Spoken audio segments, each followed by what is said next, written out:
देहरादून में वनंतरा रिजॉर्ट का मालिक पुलकित आर्य, जो एक बीजेपी नेता का बेटा था, उसने पढ़ी लिखी पहाड़ की गरीब लड़की का हत्या इसलिए कर दिया था क्योंकि उसने अपना जिस्म बेचने से इनकार कर दिया था। पुलिस को लड़की के आखिरी चैट से पता चला था कि उसको एक्स्ट्रा सर्विस देने का डिमांड किया गया था और मना किया तो उस पर दबाव बनाया जा रहा था। जब पोस्टमार्टम का रिपोर्ट सामने आया तो उसमें उसके मौत का वजह पानी में डूबकर बताया गया। दोस्तों, यह सच्ची घटना और दर्दनाक कहानी का सिलसिला शुरू करूं। इससे पहले चैनल पर नए हैं तो चैनल को सब्सक्राइब कर दें, साथ में अपना प्यार और आशीर्वाद बनाए रखें। नमस्कार, आदाब। 12वीं की टॉपर, परिवार की लाडली और सबकी चहेती अंकिता भंडारी थी। ये वो ही अंकिता थी जो परिवार की जिम्मेदारियां और खुद की कुछ सपने सजाए पौड़ी के डोब श्रीकोट गांव से बाहर निकली थी। बेहद गरीब परिवार से ताल्लुक रखने वाली 19 साल की अंकिता भंडारी हमेशा ही परिवार को सहारा देने और अपने सुनहरे सपनों के लिए सोचा करती थी। इसलिए अंकिता होटल मैनेजमेंट की पढ़ाई करने के लिए देहरादून पहुंची। यहां से कोर्स पूरा करने के बाद अंकिता ने होटल इंडस्ट्री में नौकरी करने का फैसला किया। नौकरी करके परिवार की आर्थिक मदद और खुद के पैरों पर खड़ा होने का सपना लिए अगस्त महीने में अंकिता भंडारी भोगपुर के वनंतरा रिजॉर्ट पहुंची। यहां उसे नौकरी भी मिल जाता है। नया नौकरी मिलने के बाद अंकिता काफी खुश थी। उसके परिवार वाले भी बेटी की नौकरी से काफी खुश थे।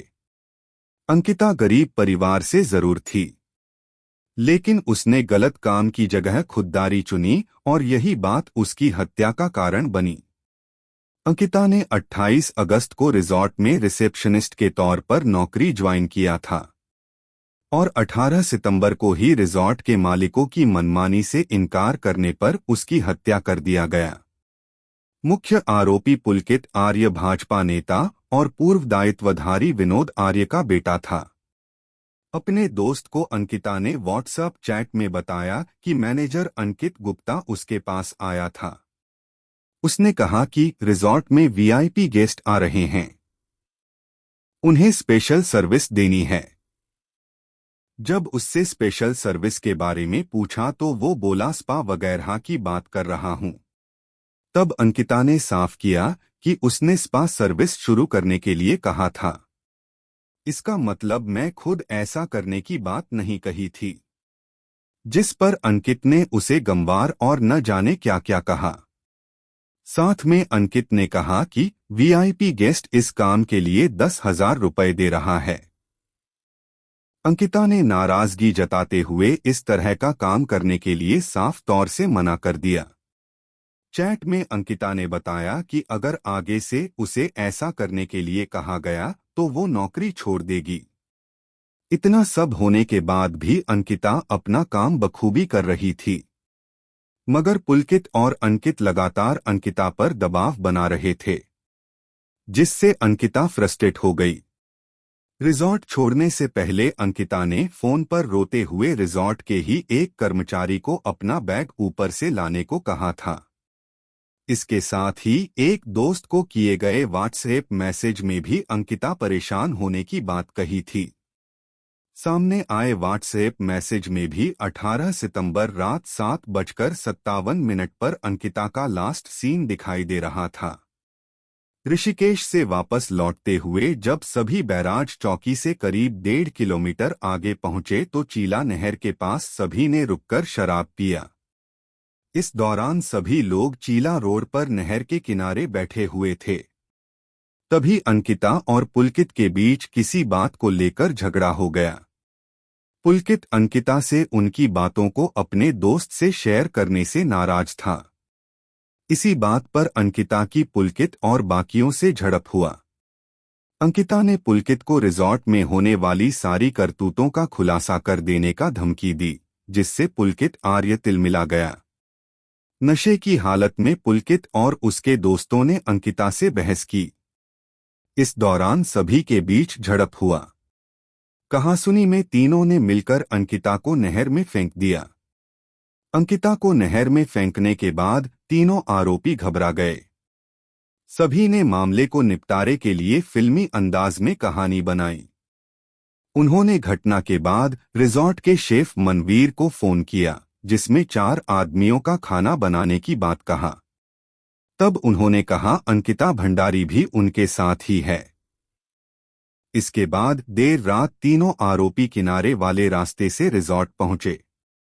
प्लान के अनुसार शेफ अंकिता का खाना लेकर उसके कमरे में पहुंचा, जहां उसने अंकिता के खाली कमरे में खाना रख दिया, जिसके बाद वह वापस आ गया। सुबह पुलकित आर्य और अंकित गुप्ता हरिद्वार चले गए। हरिद्वार में पुलकित ने नया मोबाइल और उसी नंबर का डमी सिम लिया। इसके बाद पुलकित ने रिजॉर्ट में काम करने वाले सौरभ बिष्ट को फोन किया और उसने उसे अंकिता के कमरे में जाकर उसको फोन उठाने को कहा। लेकिन सौरभ जब कमरे में गया तो उसे अंकिता वहां नहीं मिली।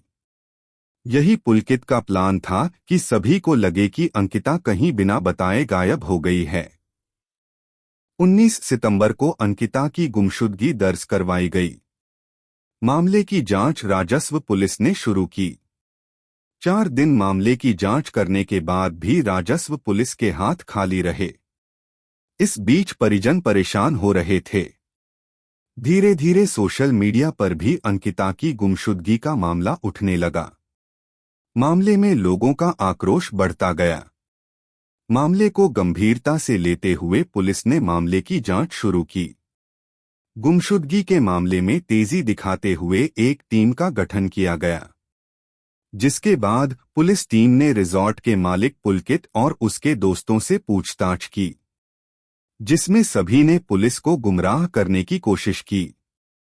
साथ ही पुलिस ने रिजॉर्ट के आसपास लगे सीसीटीवी फुटेज को भी खंगाला। सीसीटीवी फुटेज और आरोपियों के बयान का मिलान किया गया, जिससे सारा मामला खुल गया। 23 सितंबर की सुबह पुलिस ने पुलकित आर्य, अंकित गुप्ता और सौरभ भास्कर को गिरफ्तार किया। आरोपियों की गिरफ्तारी के बाद अंकिता के शव को ढूंढने के प्रयास तेज हुआ। एसडीआरएफ ने चीला शक्ति नहर में शव के लिए सर्च ऑपरेशन चलाया। इसी बीच लोगों ने वनंतरा रिजॉर्ट में पहुंचकर तोड़फोड़ किया। साथ ही ग्रामीणों ने आरोपियों को भी पीटा। 24 सितंबर की सुबह पुलिस ने अंकिता का शव चीला बैराज से बरामद किया, जिसके बाद शव को पोस्टमार्टम के लिए एम्स ऋषिकेश भेजा गया। हालांकि इस बीच लोगों का गुस्सा कम नहीं हुआ। प्रदेश भर में जोरदार प्रदर्शन होते रहे थे। शाम तक पोस्टमार्टम रिपोर्ट आया, जिसमें पता चला कि मौत से पहले अंकिता को बुरी तरह से पीटा गया था। दोस्तों, इस वीडियो का उद्देश्य सिर्फ लोगों को जागरूक करना है। हमारा मकसद किसी को आहत करना या दिल दुखाना नहीं है। आज के वीडियो में बस इतना ही। अगर आपको यह वीडियो अच्छा लगा हो तो लाइक करें, शेयर करें और हमारे चैनल को सब्सक्राइब करें। हम अगले वीडियो में फिर मिलेंगे। धन्यवाद।